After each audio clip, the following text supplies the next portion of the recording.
This message is for people whose minds race at night. You can't sleep, and you have been doing this for a long time. You've been talking to yourself, just incessantly talking to yourself. You can't shut up, you can't meditate, you don't know why.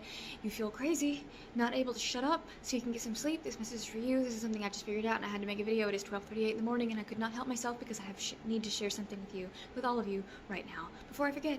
So, imagine you're at a party, okay? And you don't usually go to parties because you know how it is. The conversation is boring, the people are boring, everyone's idea of a fun time is just to get drunk, and you often can't tell if you're meeting someone for the first time if they're drinking because they want to add a little bit of fun to their life, or if they're drinking because they want to fill a void in their soul. And that makes you very sad. So you usually don't attend parties, but this is a great party. This is the best party you've ever been to. You want to know why? Because the conversation is amazing. The conversation is fantastic.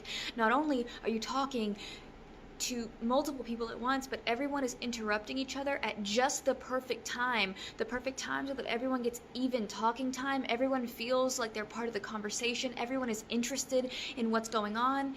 It's amazing. It's the best conversation you've ever had in the world, and you don't want it to end, but you have to pee.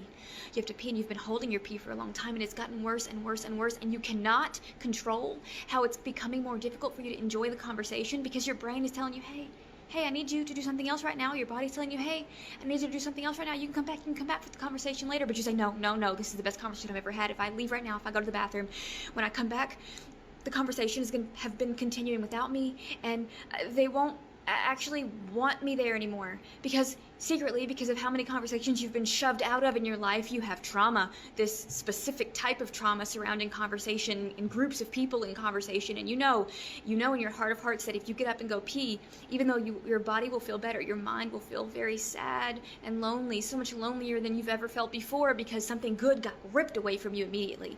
And so you hold your pee, you stay there, you're so uncomfortable, it's getting worse and worse and worse, until one day, in this moment that has lasted years, you decide that you are going to throw caution to the wind, and you interrupt whoever's speaking and you say, hey guys, I have to pee, and this is the best conversation I've ever had. Can you guys promise to just not say anything interesting, and then so I can go to the bathroom real quick? And all of a sudden, you see everyone's faces relax. Someone else was holding their pee too. Someone else had to shit. Someone else had to call their mom and let them know that they were gonna be home late.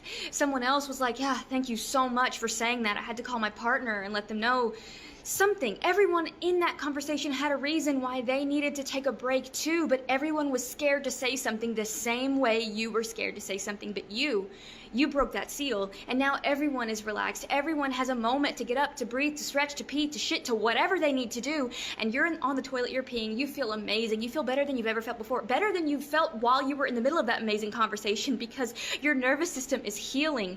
You feel safe. You feel safe because you know you're welcome to have this conversation. And when you come back, everyone comes back from their phone, everyone comes back from the toilet, everyone comes back from getting a breath of fresh air, from stretching their muscles that were tense and they didn't realize it because the conversation was so good that they weren't paying attention to their body, just like you weren't paying attention to the body, and you realize these people are all neurodivergent just like you. And it clicks suddenly that you are gonna have to open your mouth if you want to find people like you. What does this have to do with what I started with? What does this have to do with the original message? Let me tell you.